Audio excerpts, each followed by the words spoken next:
Anyway, welcome everybody. I'm Rob Schlapfer, and I'm the state coordinator for FAIR Oregon. And we've got a few other people from FAIR here tonight that we'll be introducing later.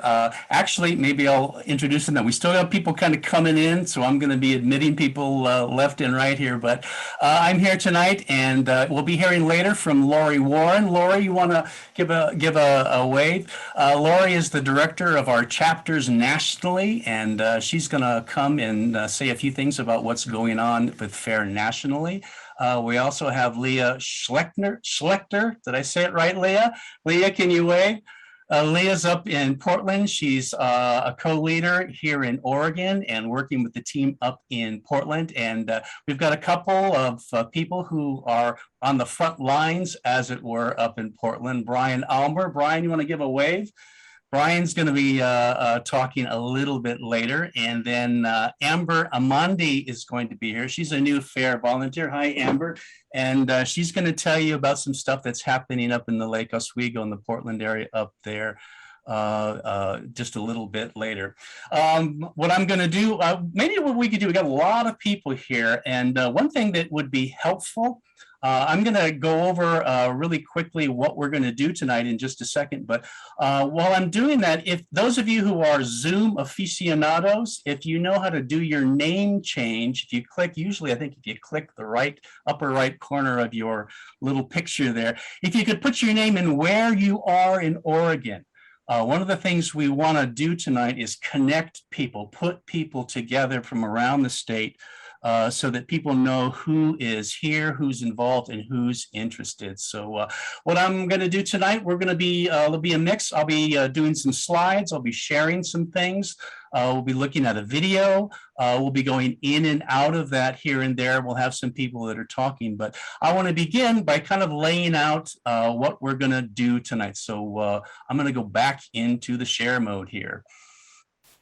There we go. There we are. And so what we're going to do tonight, let me get my screen out of the way here. What we're going to do tonight is we've got three parts to the presentation that we're going to do. And the first part is this from 6 o'clock until 7 o'clock.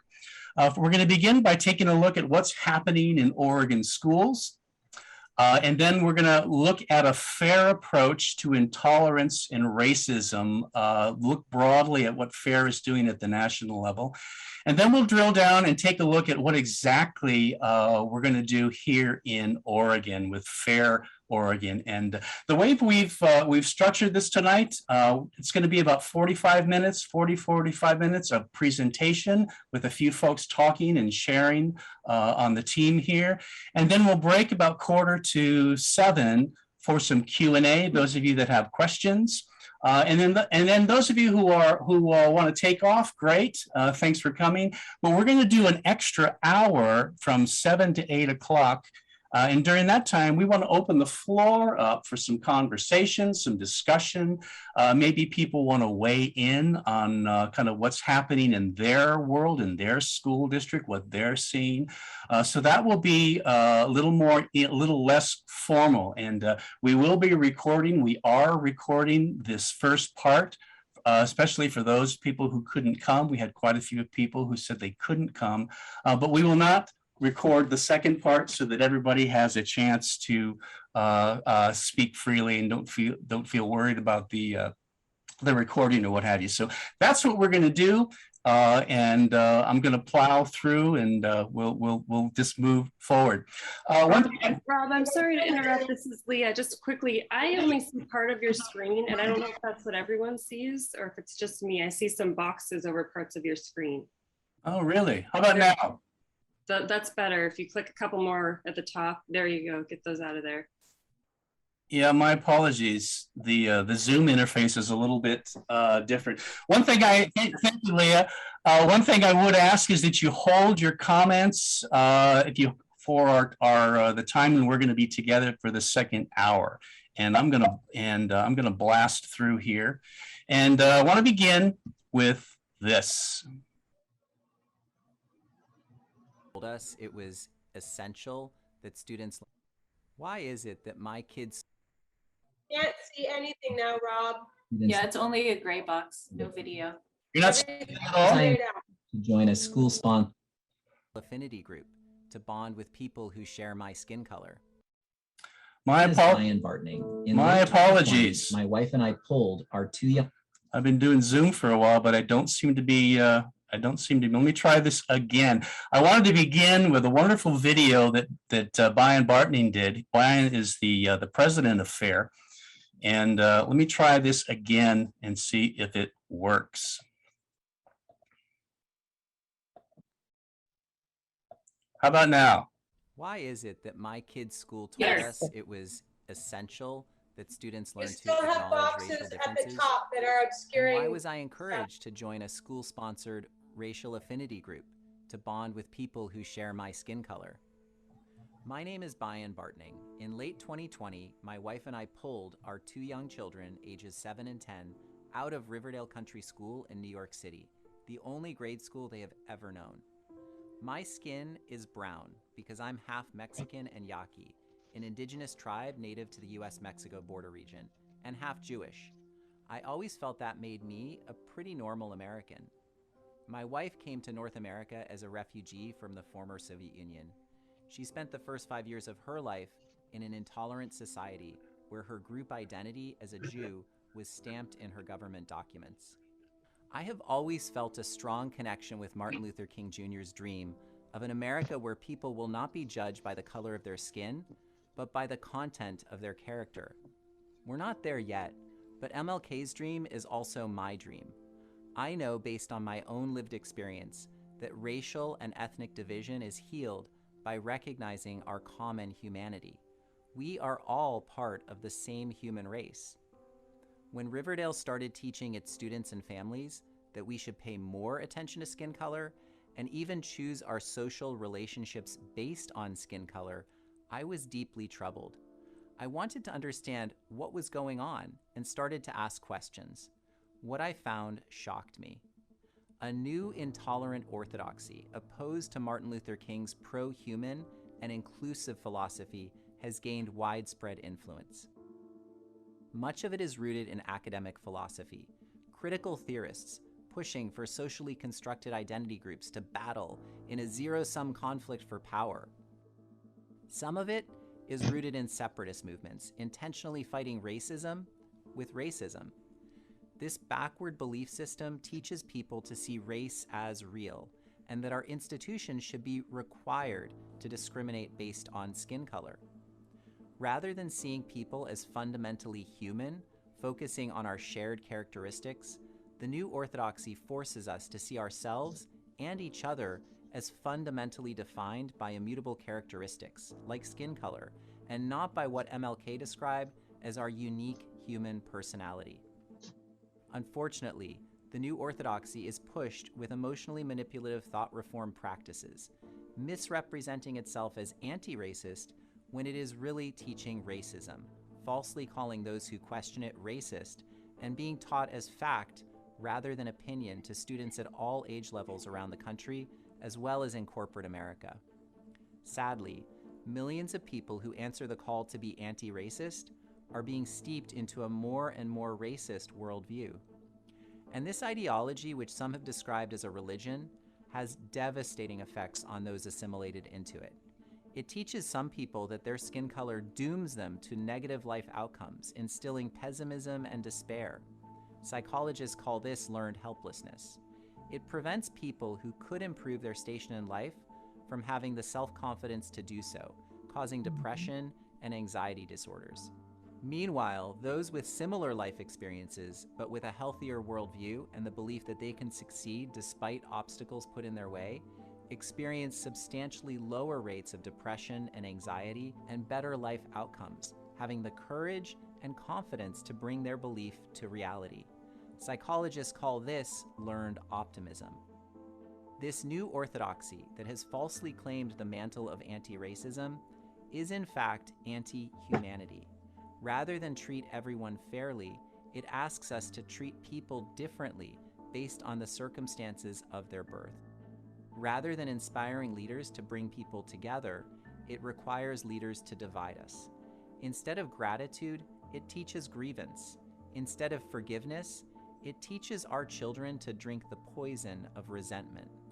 A spiral of silence has emerged in which the countless people who reject this cynical worldview are afraid to speak out. In the absence of those willing to speak the truth in their schools, workplaces, and communities, this ideology has grown more and more powerful. I am not an activist. I'm just a father who couldn't stand by and let this orthodoxy destroy everything that I value and know to be true. We need to end the spiral of silence. Even if we have positive intentions in teaching people to obsess about skin color, we know from history the damage that way of thinking has caused. It can only lead to a society where everyone is tribal and everyone is racist. There is a better way than the path offered by those who would take us backward.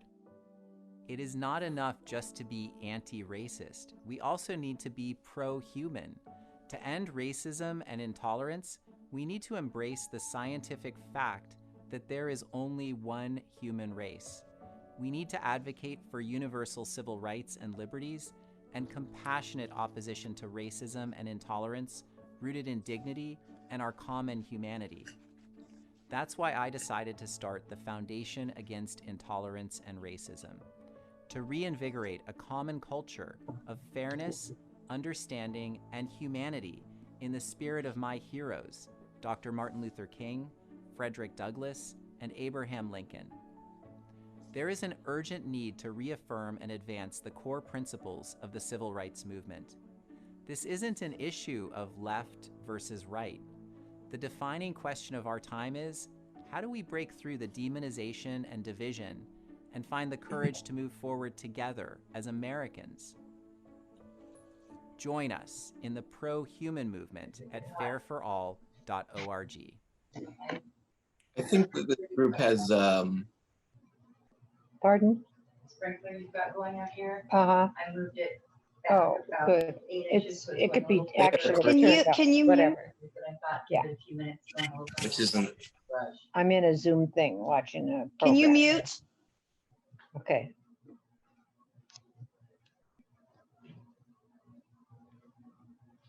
Rob, you're muted now. Rob, we can't hear you, but we do hear other people. Can you hear me? My apologies. Yeah, we really needed a fair engineer. So there's a volunteer out there for somebody. Okay, so sorry for the technical glitches here. I'm going to go back into the screen here.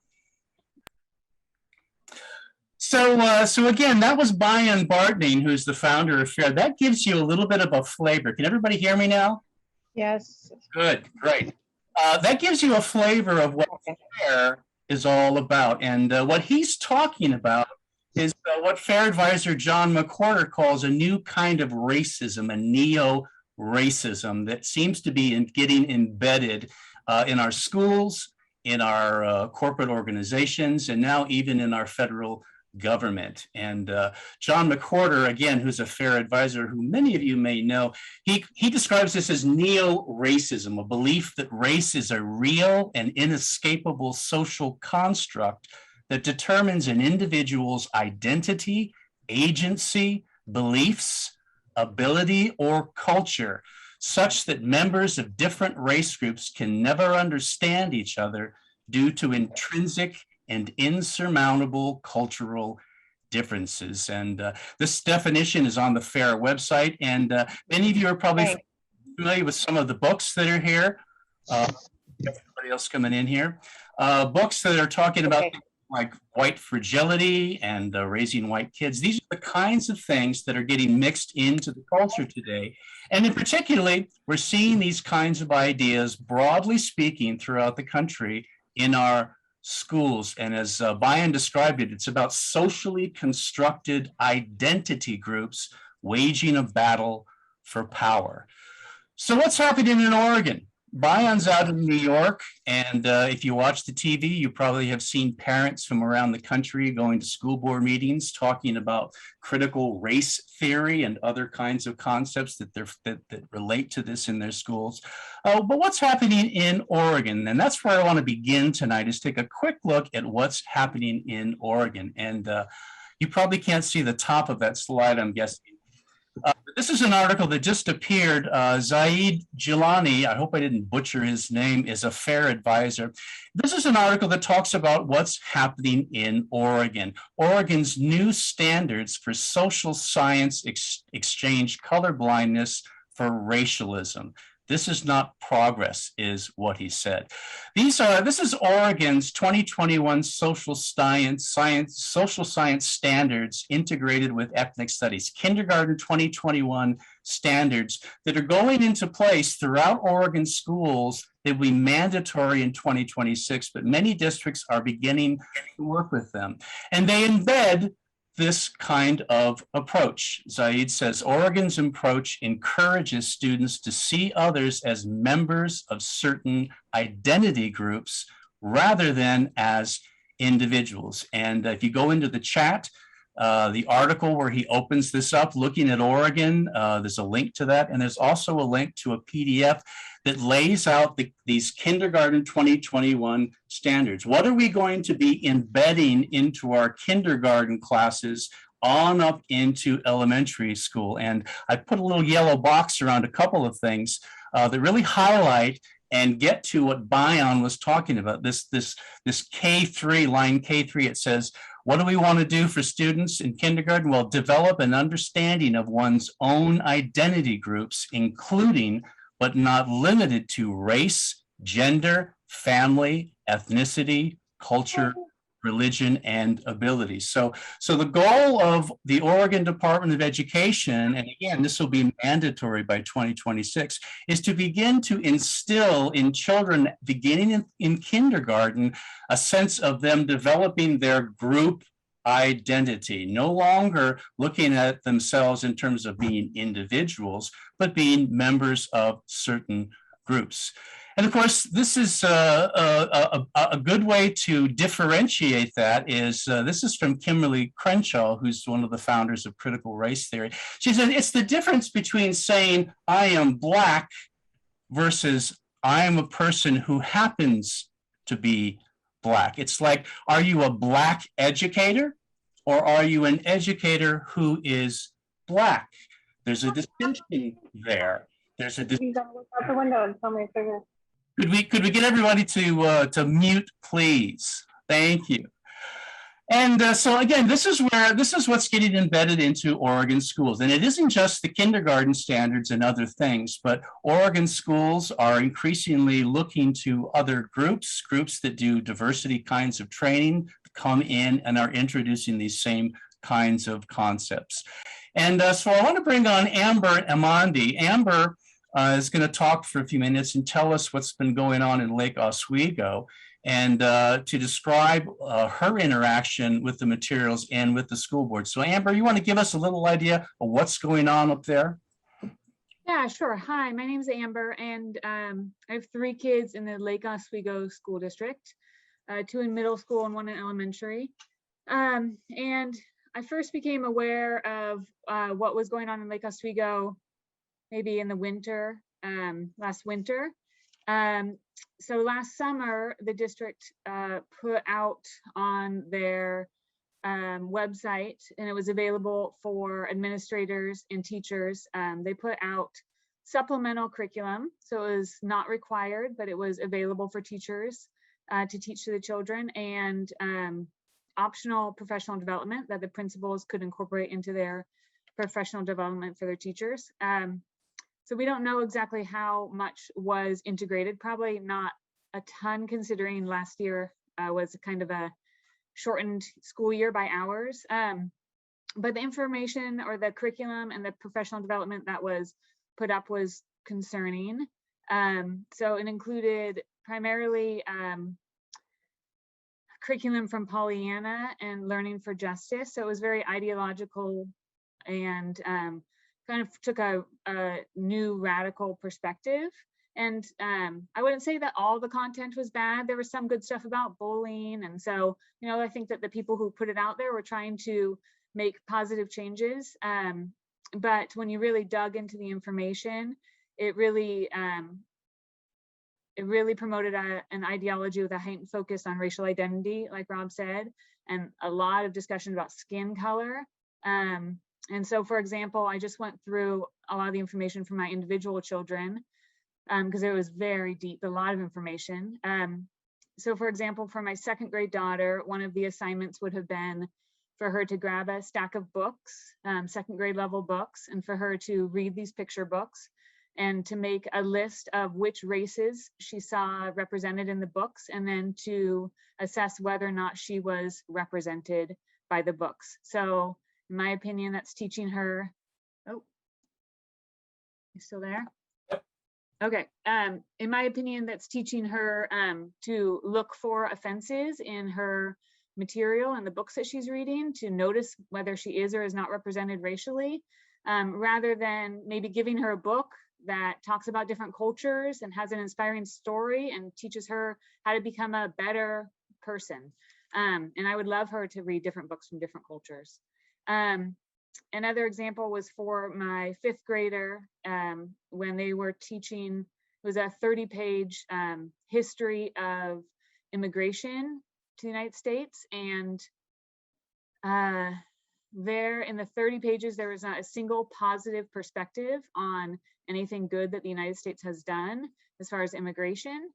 And so it was just a lot of about how racist our country has been throughout our whole history from an immigration perspective. And my daughter, who would have learned this as a fifth grader, her grandfather is a minority and he's a refugee. So this country really saved him from a very terrible life in the country that he lived in. So it was disheartening if my school was going to teach my daughter there's nothing positive about immigration history in this country when she personally has instances where there's a lot of inspiration. And then the professional development really focused a lot on white collective guilt. And that was quite concerning. So I reached out to the Inclusion, Equity, and Access Administrator in our district, and we developed a relationship, and I expressed to her my concerns. We had some meetings, and I provided some other ideas of other curriculum or professional development that was available. For example, FAIR has some learning standards, and Chloe Valdery has something called Theory of Enchantment. There's quite a few other options. And she was, she had a positive view of these other options. And I also reached out to the board and held a forum with parents and reached out to the superintendent. And for now, the district has decided, we just heard last week, to take down all of the curriculum and professional development on this topic. And they are going to reassess and take some time. And I feel like it was smart of them to step back, take a measured, thoughtful approach. They're going to really get input from the community and not release anything else until it's board approved. So I feel hopeful that our district is taking a very thoughtful, community-based, board-approved, measured approach. Yeah, that's the current status. Great for sharing. So again, it's not just this identity-oriented teaching that's come in, but things like just this very serious critique of American history. And some of you are familiar with things like the 1619 Project. So these are all things that are coming into the school. But as Amber says, there is a role for parents to push back positively and bring about some change. And that really is what FAIR is about. And we'll talk about that in just a little bit. So thanks, Amber. Brian, now you're a teacher in Portland. What are you seeing? Again, what's going on in the schools? What are you seeing directly that's concerning to you? Great, thanks, Rob. Yeah, so I'm a teacher in Portland Public. I've been a teacher for 6 years, and from grad school on, I've been in diversity, equality, and inclusion training. And over time, it started with just trying to find culturally responsive ways to include kids and their cultures to get them to engage with the curriculum in a more meaningful way. But as that has morphed in the last couple of years, they took away equality and they replaced it with equity, which is the equity of outcome. And they've really pushed hard on changing it to where everybody should graduate. And you can see with like Kate Brown signing the no standards for math, reading, and taking that away. So rather than trying to find a way to get students to achieve better academically, we've just taken away the standards and said that that's equity, and saying that, well, that's so that, you know, people of color can better graduate, which to me is that soft bigotry of low expectations. And that is really prominent in all of our diversity, equality, and inclusion, or equity and inclusion trainings that we get weekly. Every week we get this as teachers. We get everything from how to be an anti-racist, of course, to read that book. Our English department is assigning that book this year for students. And that's going to be the only book they get. When I'm part of the anti-racism committee at my school. And when I asked if we could include another book with a differing perspective, I was told that no, a differing perspective would not be academically rigorous for the kids. It would confuse them. So they only get that book this year, and they're going to be assigned that book. The district is paying for it. I get emails weekly on how to decenter my whiteness, how to help kids feel safe in white spaces. I have teachers constantly ask me if they think they should be allowed to speak on this topic because of their skin color. So it's silencing teachers for sure. Teachers, administrators, and even our counselors who have 30 years of experience are starting to not speak up against this sort of rhetoric because they don't feel that they can because of their skin color. We have, of course, we start every meeting with everyone who speaks talks about they identify as whatever their race is. So an administrator will say, hi, my name is blah, blah, blah. I identify as white or black, and then they will give their pronouns, and then they will also apologize for stealing the land that the building is on or the community is on. And so they do that. And then when we have difficult topics that come up, like say when George Floyd was killed and all of that happened, we segregated the students into their own affinity groups so that they could feel safe to speak about that very horrible event, but based on their skin color. So we do that a lot with separating kids by their skin color. And this has led to students actually starting to infight in our school, in our building. The message has gotten over to the students that they will learn better from teachers who share their identity, that share their skin color. And then if they're not learning or they're struggling to learn, it's probably because they don't identify with the teacher, or the teacher's the wrong skin color. And I've had students actually say to me, well, I'm struggling because you're white. And I have a hard time identifying with you and feeling safe in this space because it's a white space, simply because I'm white and I'm in that space. Nothing in my space. I'm a health and PE teacher, and nothing in my weight room is racially designed, of course. It's just weights. It's can you lift it? Can you not? Let's be healthy. Let's exercise. But I still do get that message from them because that's what they're getting from the administrators. And instead of, like I said, trying to get students to meet the academic standards, now the academic standards are being blamed as white supremacy, or and so they're taking away the standards because those standards are based in white supremacy, because the country is systemically racist.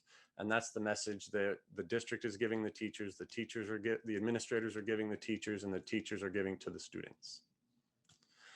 And that's weekly, and that's been really ramped up in the last couple of years. And this year is going to be even worse with the How to Be an Anti-Racist book being assigned to every single English student.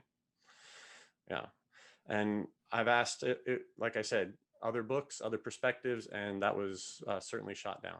So it is very much, they are sticking with, they want that narrative, and teachers, there's no one in my building is a bad person. These teachers have good intentions and they have big hearts. And so when they're getting the message that this is how to be an anti-racist, this is how to help students, they're all on board, and they get in this, they drink the Kool-Aid, they have the fog, and yeah, everybody's doing it with the best intentions, but it's, so in my opinion, the exact wrong thing to do. And that's why I'm on my school's anti-racism committee. So trying to be a different voice.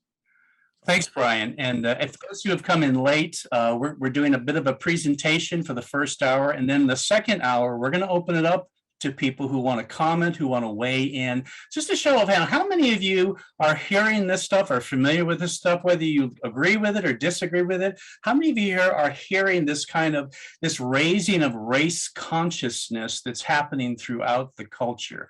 Those of you who are my age might find this a little bit different than how we grew up. Where there wasn't so much of an emphasis upon racial identity. Well, let's move on because what's FAIR then going to do about this? What is FAIR? What is the role that FAIR plays? And I want to just lay out very briefly a FAIR approach to intolerance and racism in Oregon. What are we going to try and do to counter this and provide a better way forward?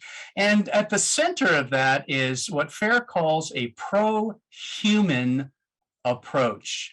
And again, this comes right off the FAIR website. What do we mean by a prohuman approach? Well, as opposed to this kind of race consciousness that's being focused on in the schools these days increasingly, a prohuman approach advocates for one human race, universal civil rights and liberties, and compassionate opposition to racism and intolerance that's rooted in dignity and our common humanity. To put simply, it's what Martin Luther King talked about at the March on Washington speech, where he said, we're to judge people by the content of their character, not their skin color or their identity groups. In other words, we're to see people primarily as individuals, not as Black or as white or other kinds of identity categories. Those may be important, they may be helpful, they may inform who we are,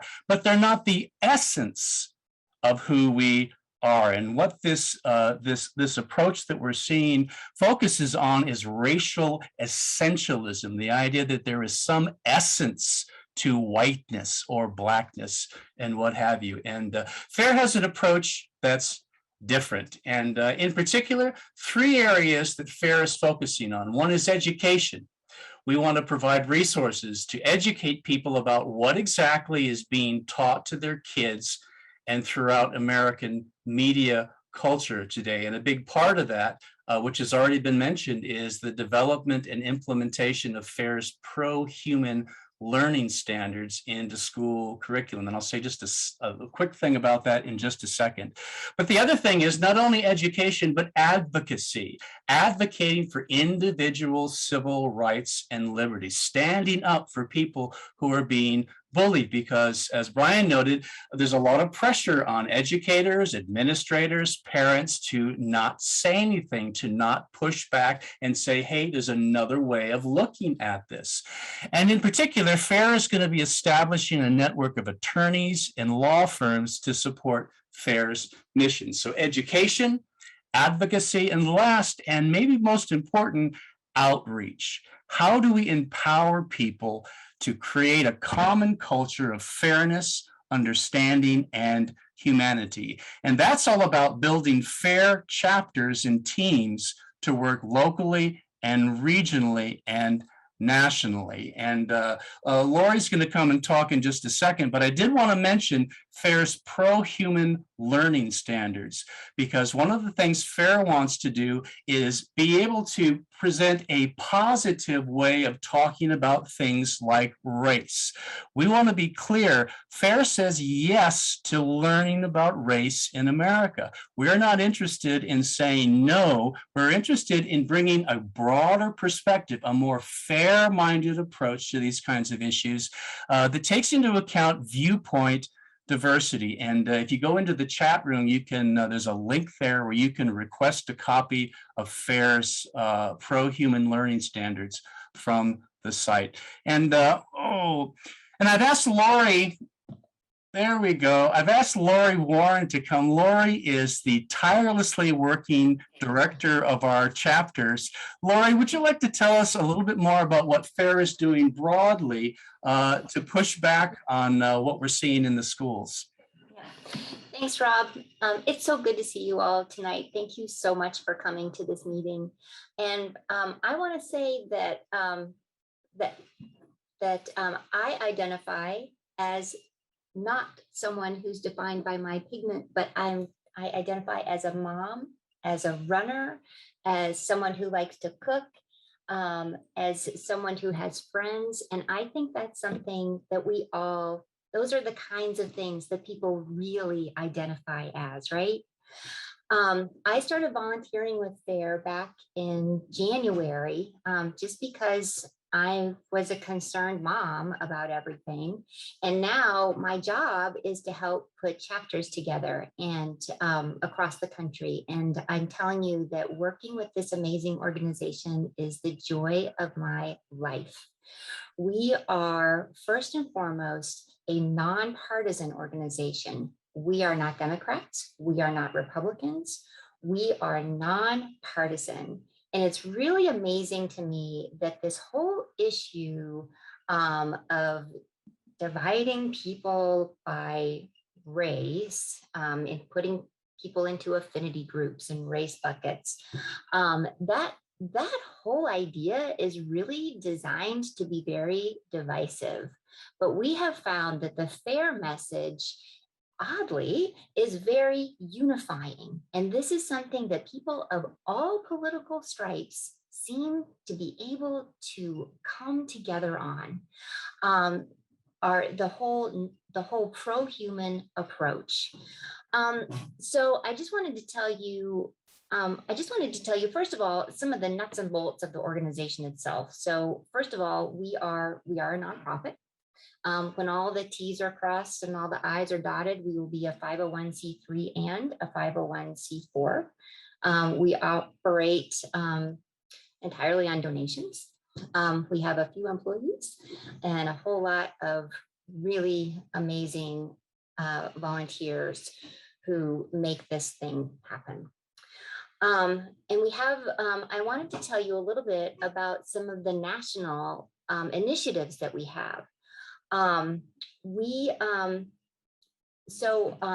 gosh, I'm not even sure really where to start. So we have just coming down the pike, we have model educational legislation. And this is something that we hope is adopted in every state across the country. Our legislation focuses on transparency. You've probably heard about a lot of states that have adopted anti-CRT legislation. We think there might be some problems there with respect to the constitutionality of that and the fact that it restricts speech. We don't want to restrict speech. We believe in free speech. We believe in civil discourse. So our approach is to focus on transparency in schools. And we also would want to see required that schools wouldn't be able to segregate kids by their skin color.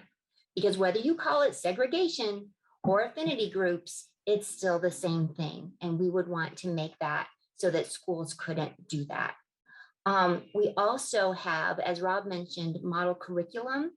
We have new learning standards, pro-human learning standards. And over the course of the academic year, we will be releasing curriculum to go along with that. So lesson plans, materials for teachers, We will be releasing all kinds of resources with respect to our educational curriculum.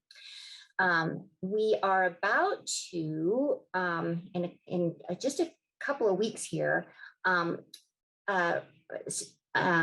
release a new transparency website.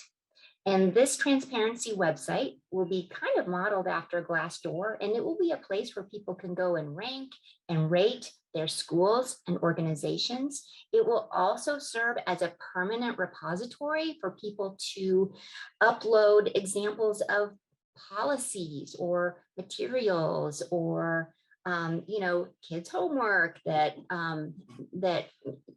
is concerning, so that people can just see what their schools and organizations are teaching and promoting. We are also very concerned about race essentialism in medicine. So we have an arm of FAIR called FAIR in Medicine, and we focus heavily on mental health. And later in September, we're going to be having a big mental health webinar in which we'll have an expert panel talking about the psychological impact of not allowing kids to speak their mind in school and putting them in these race buckets, and what that is doing to kids in terms of depression and anxiety. And so FAIR in Medicine is a big piece of what we're doing nationally as well.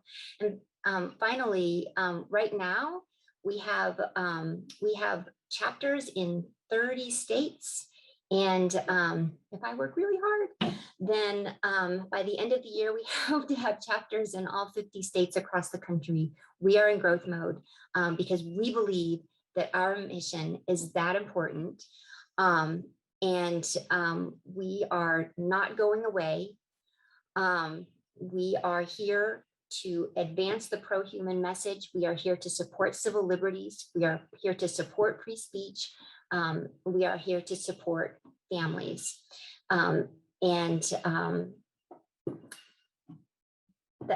what's happening from that's what's happening from FAIR, from FAIR National, and it's very exciting to be here. Thank you for letting me talk about it. Great.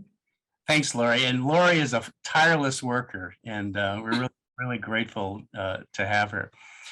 So what's going on in Oregon then? What are we going to do here in Oregon? And there we go. How do we create a fair Oregon? We're running a little late, so I'm going to go through this pretty quickly. Well, what can you do? And we want you to, we want to make sure that you have an idea of what you can do. The first thing you do, could you, whoever's coming in there, could you mute, please? The first thing you can do, if you've not done it, is please go to the fairforall.org website and join the pro-human movement. If you go there, sign up, you'll get our weekly newsletter, and you'll get news nationally as well as locally about what's going on and how to connect. And you can also, when you're there, sign the FAIR Pledge. What does FAIR believe in? Well, fairness. I seek to treat everyone equally without regard to skin color or other immutable characteristics. I believe in applying the same rules to everyone and reject disparagement of individuals based on the circumstances of their birth. That's what we mean by fairness. Understanding. I am open-minded. I seek to understand opinions or behavior that I do not necessarily agree with. I am tolerant and consider points of view that are in conflict with my own prior convictions. And last, humanity. I recognize that every person has a unique identity, that our shared humanity is precious, and that it is up to all of us to defend and protect the civic culture that unites us. So this right here, the FAIR Pledge, really embodies the spirit that FAIR is working from as we move forward. We need volunteers. What can you do? Well, you can volunteer. There's a lot that you can do. In particular, we're going to show, Leah's going to come in just a second and talk about a particular campaign that we're going to be running. But I want to give you a sense of what we're going to try and do in Oregon in terms of organizing the state. We have one chapter here in Oregon. We're all going to work together at this, but we're going to divide it up into hubs hubs around the state, beginning in Portland, Salem, Eugene, Roseburg, Grants Pass, Medford, Klamath Falls, Bend, and Pendleton.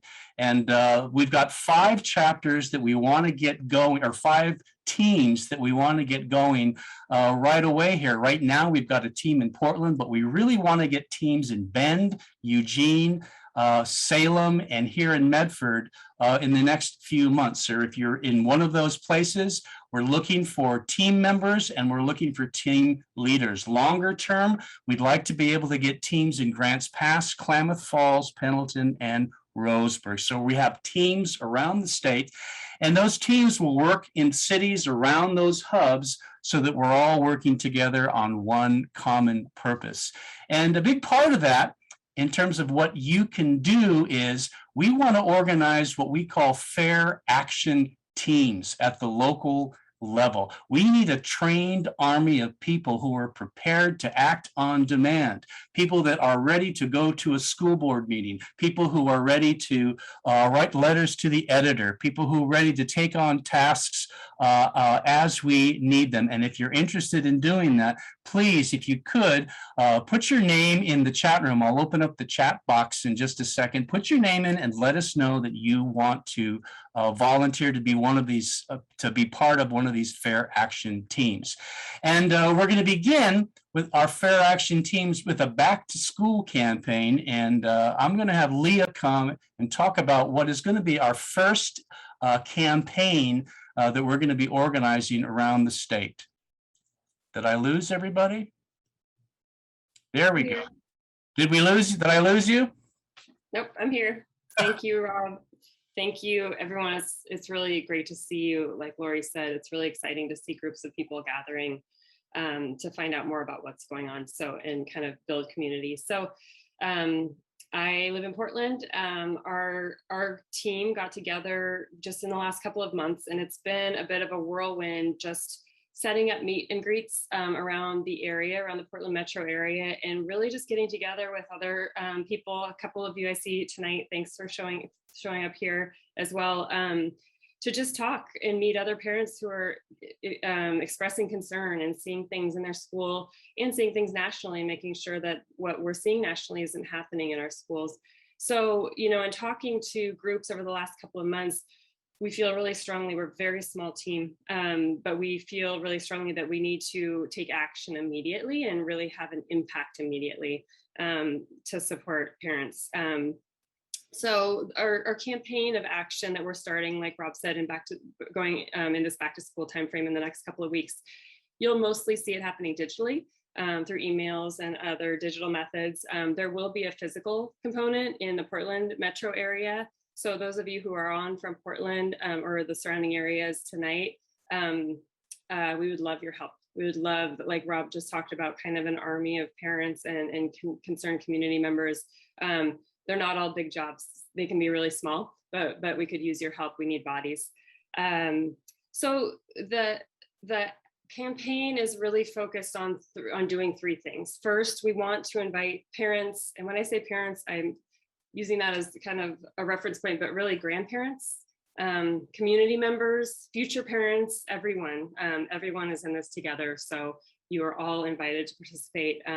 Invite people to ask questions at schools, get engaged in the curriculum. So we'll be helping kind of guide that journey through sharing examples of things happening in Oregon. In the last 2 months, I will say that some of the stories I've heard from parents are notable, concerning. So sharing examples of things that really let people know it's time to pay attention and it's time to start asking questions in a way that maybe we haven't in the past. Also highlighting curriculum and policies in the school districts that you may not be aware of. Like what Rob was just showing from Oregon Department of Education. There are some school districts that are very open about what they intend to do in terms of pushing a critical race theory informed content, and others are not, quite there yet. But it's really important. For example, in the Lake Oswego case that Amber shared, that parents get ahead of it and say, this isn't for us. So let's just take a step back and talk to the community and talk to parents and decide together how we're going to teach our kids. The second part of our campaign will really be providing tools to support those conversations with teachers, with administrators, with the school board. It's uncomfortable for many of us. I'm not an activist or haven't been in the past. So I talk to parents about, or my teachers about, you know, how my kiddo did, but having these new conversations, it's a little intimidating. And so we want to provide tools, template letters, just information about your rights as a parent and student rights. And also information about school policies. Look on your own school's website. Are there policies that your school has written down that they're not following, that they're maybe following discriminately rather than indiscriminately in terms of inclusion and diversity? Maybe those are only working for towards protecting certain groups right now. Third, we want to just actively support parents who are advocating for their kids. So that's this right now. That's building community, building strength in numbers. Like Rob said, show up at a school board meeting. You don't have to talk, but if you can be another body in the room that is standing up in support of someone else, it's so powerful. It's so powerful. Letting people know they're not alone. It's important. You know, it takes courage right now, especially, I'll be honest, in the Portland metro area. It takes a lot of courage. Not everyone is aware or has gone deep enough into what's happening to really share our point of view yet. And so it's important to build community together and support each other. Areas of concern. So our campaign will kind of extend throughout the year in terms of, we will continue to highlight different areas of concern so that it's not just like this overwhelming waterfall of information, because it goes quite deep. And there are a lot of areas. So, you know, you'll start to see things coming out around equity versus equality, like Brian talked about, racism mean to divide groups, compelled speech and action that undermines our kids' individual freedoms, and on, the list goes on. And so we will have content, meaning examples and kind of tools to support all of those. And I invite you to share. If you have seen things, if you have specific incidents that your child or you've been a part of in your community, send that my way. And I promise to keep everything confidential that you send until you approve the way that we would use it. And I'll put my email in the chat box. But you know, my invitation to all of you is to follow our emails as we launch this campaign, and share, talk to friends, you know, use these examples as a way to kind of start a conversation and see if you can find more people who are also concerned, and you can build a little group of concerned parents at your school or in your community. And again, grandparents, I think you are going to be really powerful in this movement. So you will be really important partners to us, and share your stories. Like I said, I have a lot already, and I would like to keep building, because it really, you know, hearing some of these stories, it brings the impact home of what it does for kids. You know, it's really concerning about the way that teachers are making students feel in the classroom. And join our team, like Rob said. You'll be asked that a lot, but you know, we're not asking, not everyone has time to do the leadership thing, where, you know, we've committed to 10 to 15 hours a week, and honestly, we're all spending a lot more than that right now. But if you don't have that time, that's okay. But if you're willing to kind of on demand say, yes, I will like a post that's going out on Facebook that someone feels like they need some backup support on, or I will show up to a school board meeting, or I will go hand out flyers, something like that you can just do a one-off. We would really welcome your support. So thank you. And we look forward to continue to talk to you guys. Yeah, and especially for those of you, I really want to encourage you all to consider being part of an action team in your area and getting your friends and other people on board. So that if you've just got 5 minutes to be able to do something or an evening a month that you can show up, we want to get as many people involved as we can. And again, we're just starting out. We've only been doing this for a few weeks. We will be getting organized over the next couple of months. And we'll be sending out information about what we're doing exactly. But again, we're hoping that we can build a real viable presence in Oregon to really change the dynamic into less divisiveness about issues of race and more working together as a community of communities, trying to take us forward in this country on issues of race and what have you, as opposed to taking us backwards. And I think that really is the message of FAIR. It's moving forward together, a pro-human kind of approach. We're running a little late. It's already almost 7. I think what I'm going to do is I'm going to open it up. Can we get questions first? Some of you may have comments. Some of you may want to weigh in on stories. We want that. We want to explore all of this. We want everybody to have an opportunity to speak. But if we could just get questions first, and if you have a question for someone in particular, if you've got a question for Lori or Leah or what have you, frame your question that way. And please raise your digital hand if you can. If you go down to the reactions button, you'll see the raise hand has been moved there. We'll go in the order in which people have raised their hands. So first, Patrick. Hey, Patrick, how you doing? Good to see you, man. I'm doing well. Yeah, I wanted to know, I'm guessing that you, Rob, okay, I've been on the FAIR email list for, well, pretty much from the beginning, and now you're sending me messages, so I appreciate that. And I'm wondering if there's going to be an email list in addition to the FAIR main list that will be broadcast out to Oregonians who want to be on it. First question. And then the second question, and perhaps a seed of an idea, is it seems to me, of course, adults are, picking up the flag to be the first to, lead the charge. But what about kids? Is there a program, or is there talk about developing a program that was me.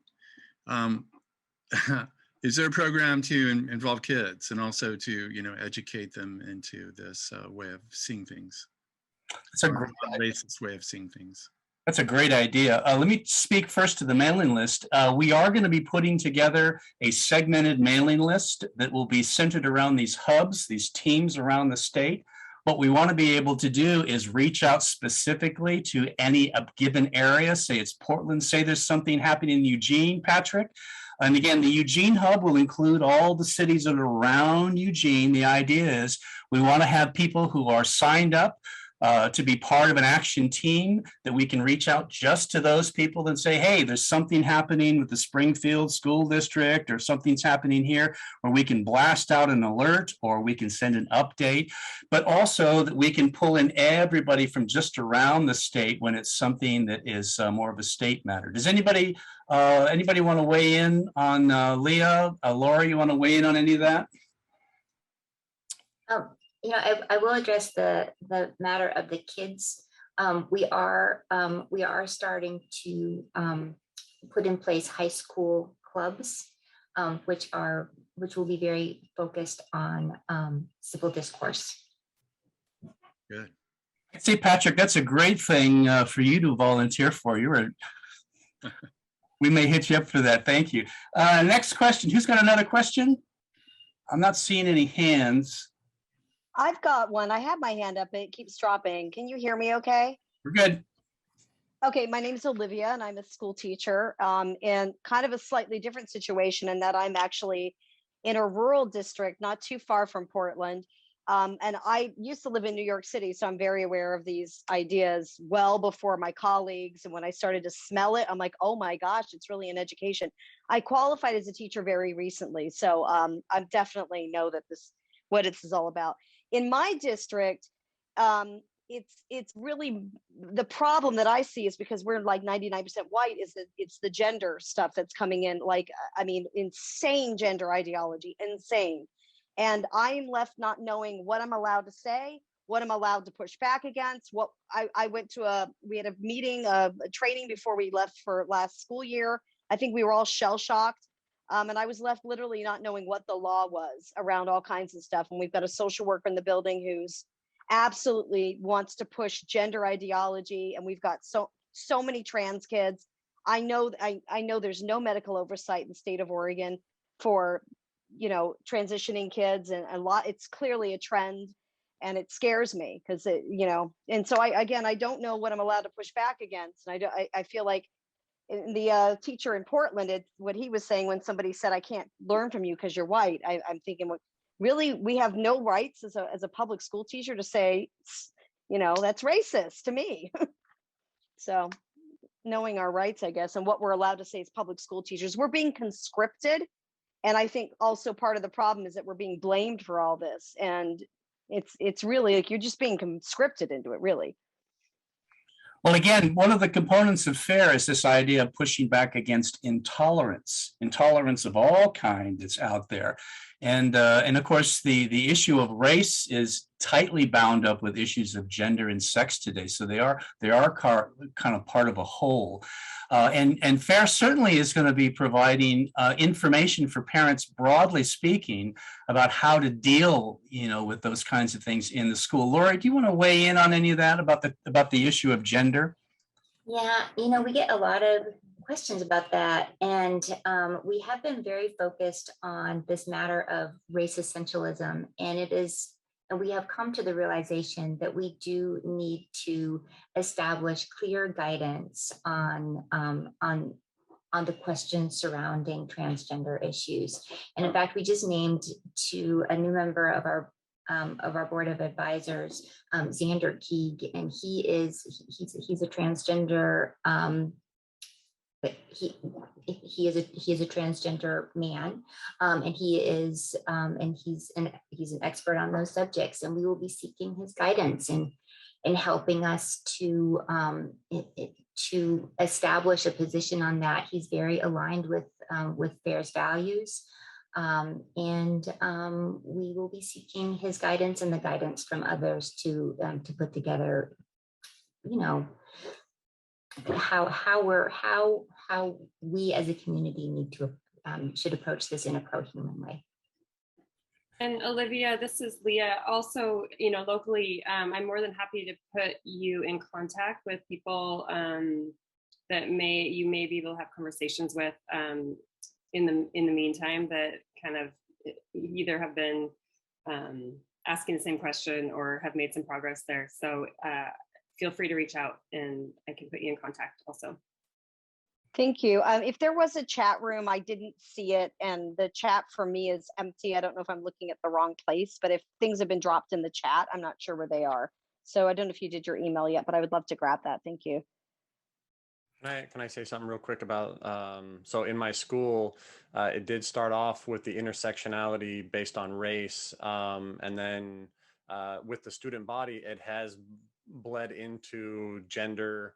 And it's the hierarchy of intersectionality has really started to become something where students are not allowed to speak because they're white, and then not allowed to speak because they're male, or not allowed to speak because they're not trans. And it's bled into the entire student body, and it's really divided our student body. And last year we had some racist incidents that because kids are starting to really segregate themselves into protective classes, because we have students that are told they can't talk because they're white, they're male, or they're white females, and then they're starting to group themselves together in those classes just to get support.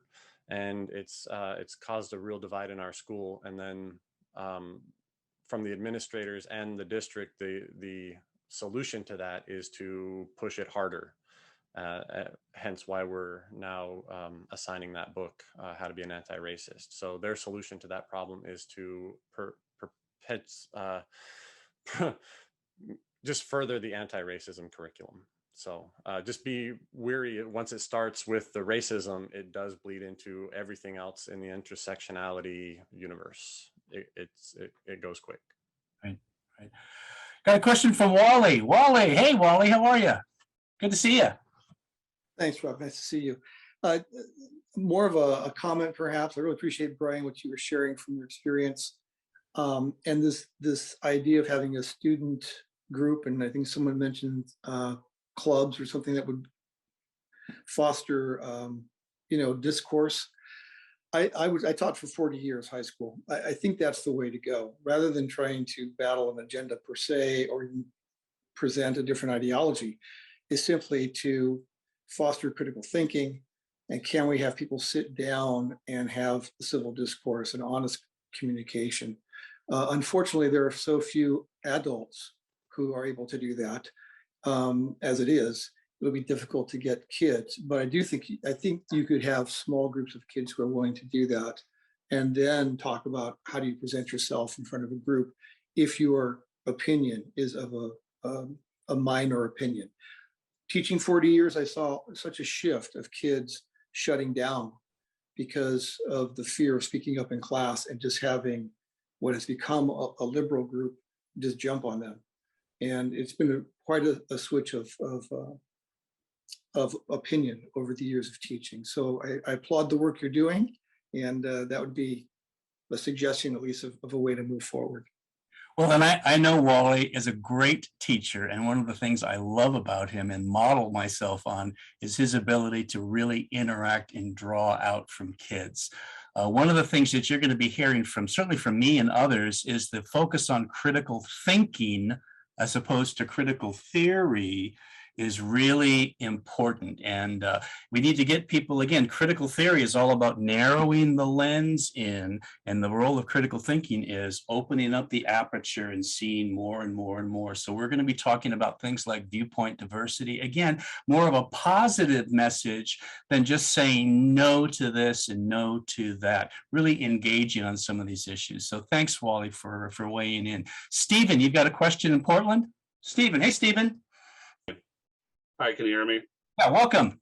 Hey, thanks for hosting this. I've been joined FAIR when it first got off the ground, and I've been lurking in the background and trying to do a lot of different things at once. And I unfortunately didn't make it to the meet and greets that you had in Portland a few weeks ago, but I'm happy that you're having this Zoom meeting and to hear some other perspectives from people here in Oregon.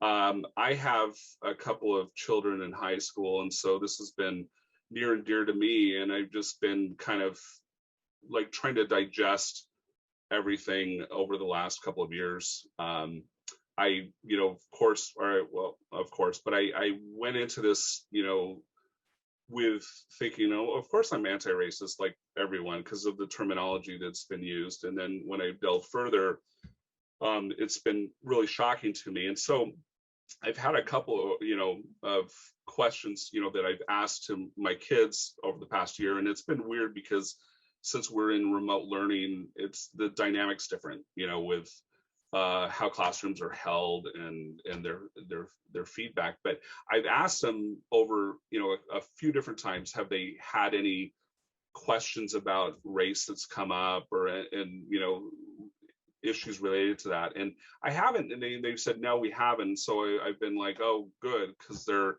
going to be seniors this year, and I'm like just trying to get them out. But it concerns me hearing from Brian, and I apologize, I was late to the meeting.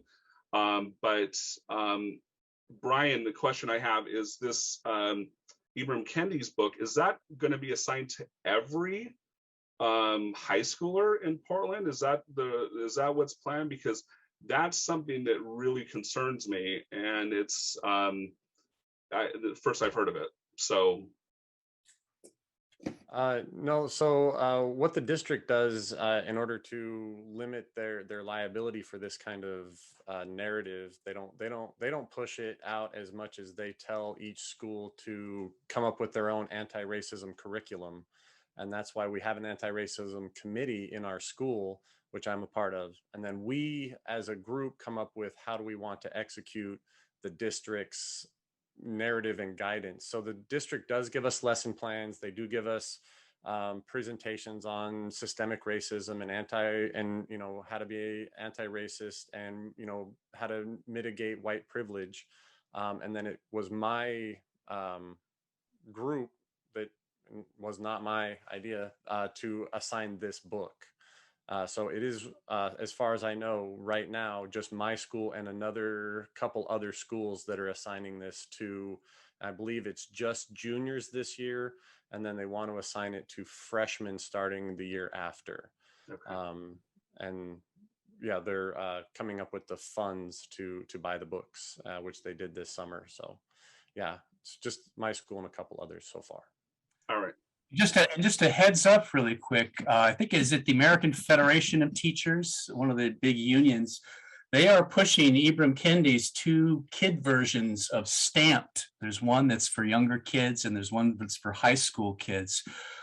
These books are really, really caricatured interpretations of American history, and they are being pushed around the country by all kinds of educators and also people. Many of these consultancy groups like Pollyanna and others, you know, they get into this kind of material. One of the things that FAIR is doing, and we're going to be doing it here in Oregon as well, is we want to be able to present to parents a list of all the materials that are being used in the schools with a careful delineation of what exactly are the problems, and importantly, what can we do, if we can do anything, to improve? How do we broaden the narrative at least so that kids are not simply being given one perspective?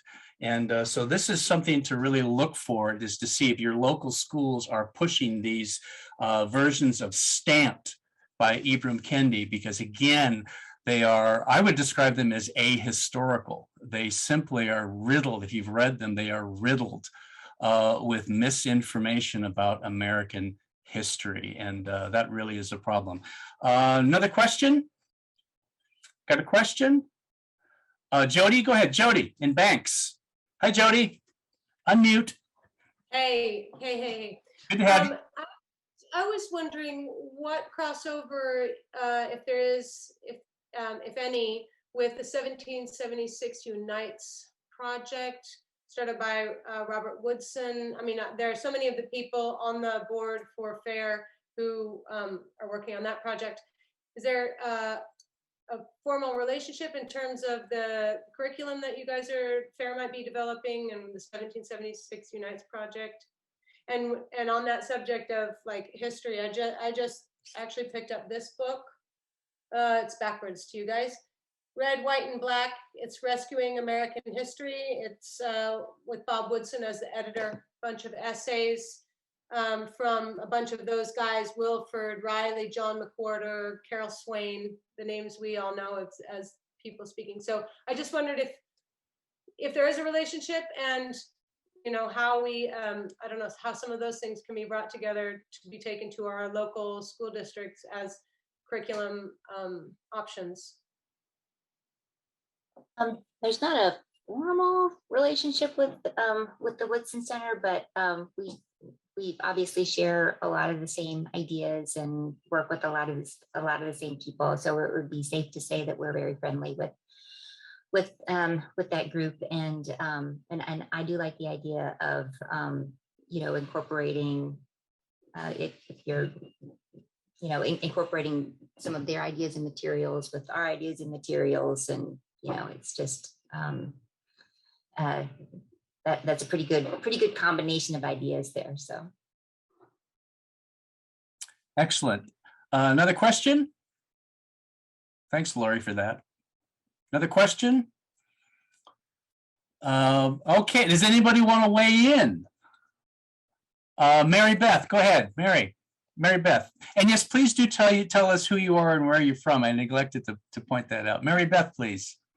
Hey there, I just wanted to thank especially the teachers for giving such good testimony tonight. That really struck me, Brian. I really appreciated your comments, and I was just thinking, you know, kids kids don't really have any representation, but these teachers, I know this is going to sound really crazy, but teachers have a teachers union. I'm almost thinking that a lot that they're being asked to do is somewhat illegal, but also it makes their job very difficult. You know, my heart was kind of going out to, you know, when I heard the comment about, you know, kids talking back to the teacher about, you know, whether they can learn from them, all of that.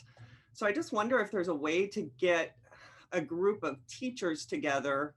It probably is going to require employment litigation, but that would be my suggestion. I just thought that. And then also it might be good to have a group for private school, just because private schools often don't have school boards necessarily the same way that public schools do. So it might be good to get a chapter for private schools. Just a couple thoughts. Thank you. Good point. Leah, go ahead.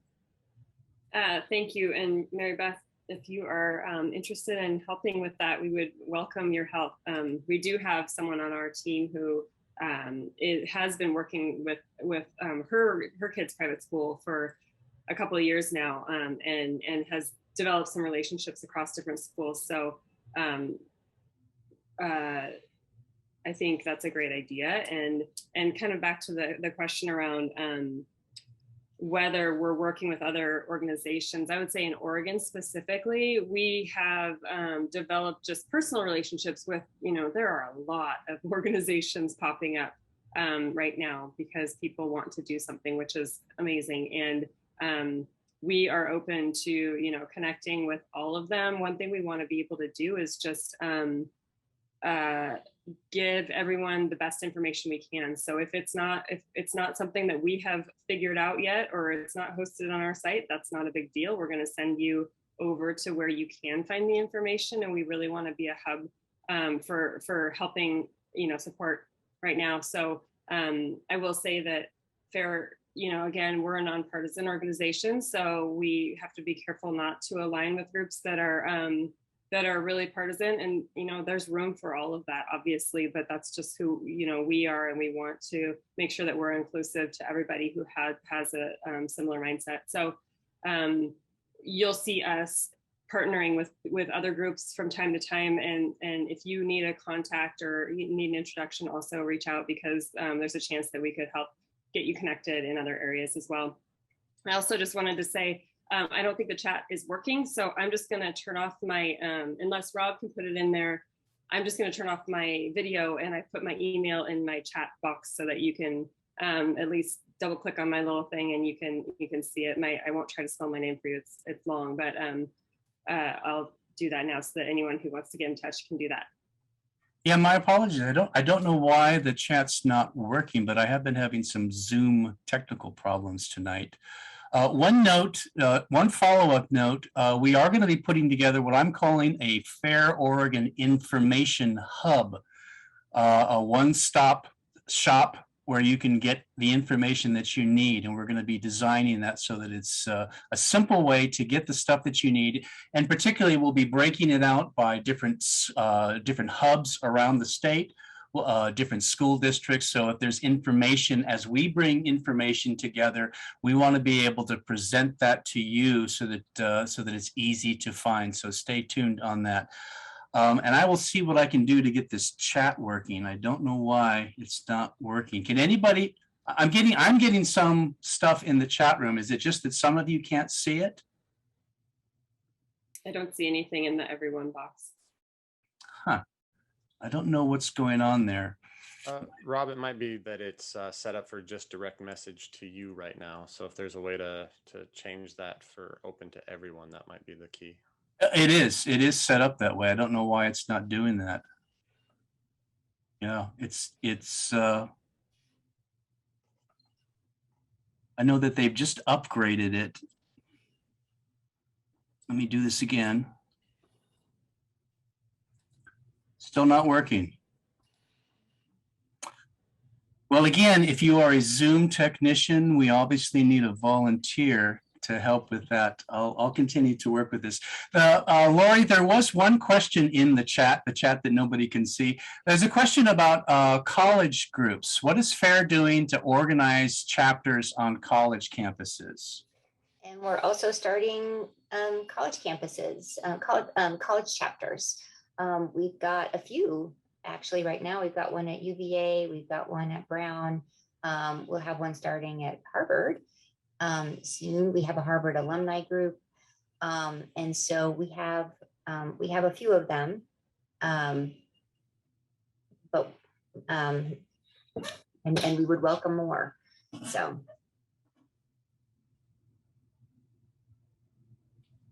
Sorry, I'm still trying to get this chat working. It's set so that everybody can see the chat room, so I don't know what's going on.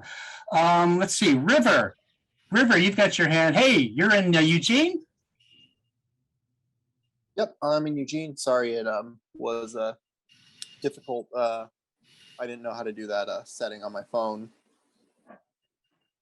Well, I just was hoping for some stuff for non-parents, although it's horrible that's what your kids would be being basically taught Nuremberg law style segregation stuff in public school, and then